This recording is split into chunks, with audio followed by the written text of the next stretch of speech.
Some of you knew my parents. My dad was a pastor and an outspoken advocate for racial justice. Our dinner table was a place of conversation about what was going on in God's world, as he would put it. In the 60s, those conversations revolved around the civil rights movement and our call as Christians to be on the side of the oppressed. We talked about our shared humanity. We talked about the injustice of being judged by the color of your skin. We talked about the circumstances that led to racial divides and the anger and hate that went with that. We talked about why my loving grandparents sometimes used language that did not reflect what we believed.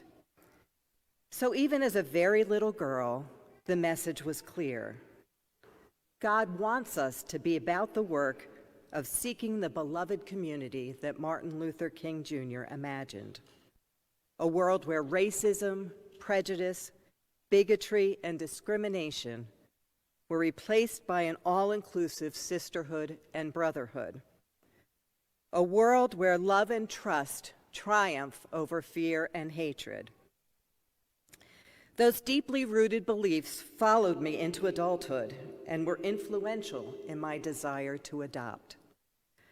Some of you were here 33 years ago when my family first arrived in Allentown and began worshiping here with our 5-year-old Korean-born daughter, Allison.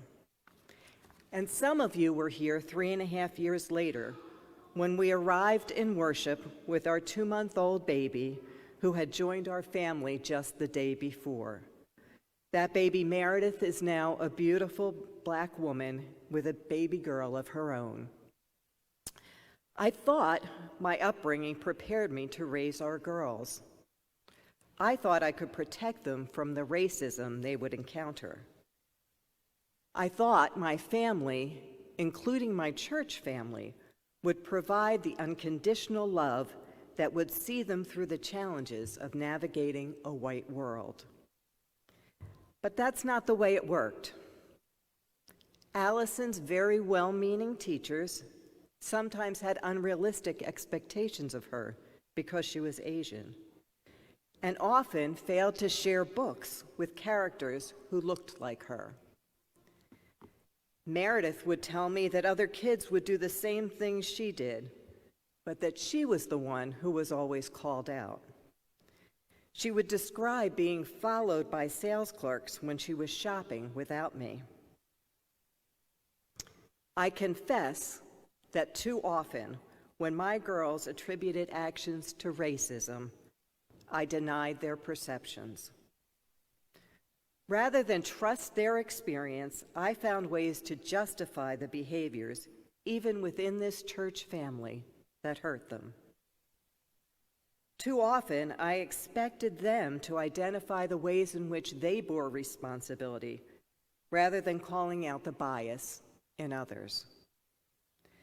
Despite my deeply held beliefs, despite my career in Head Start, where I witnessed firsthand the injustices of systems that kept people marginalized, I still, too often, failed to put my own experiences aside and see the world from their perspective.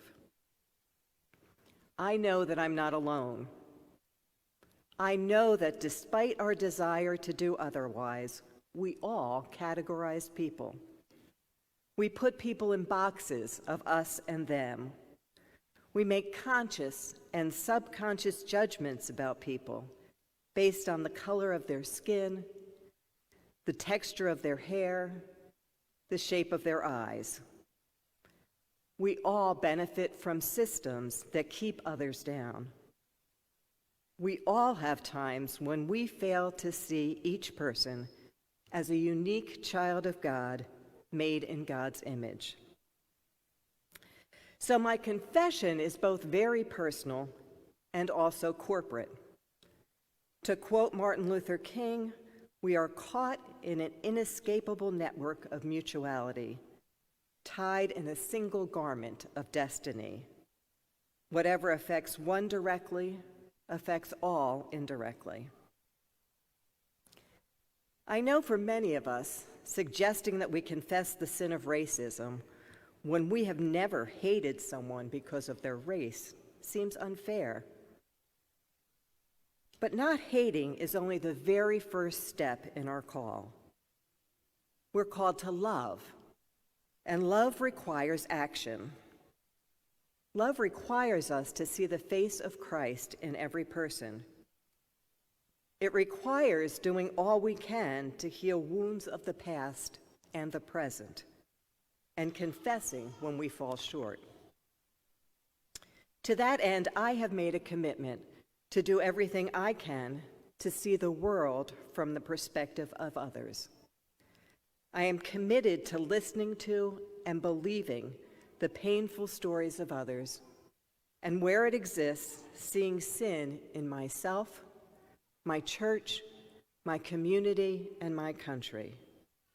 I am committed to speaking the truth in love, and I am committed toward justice and healing. I know I will fall short, and I know that the work of racial justice requires all of us. I pray that you will join me. I pray that as a congregation, we will be willing to see the sin, hold ourselves accountable, and work together to seek the beloved community.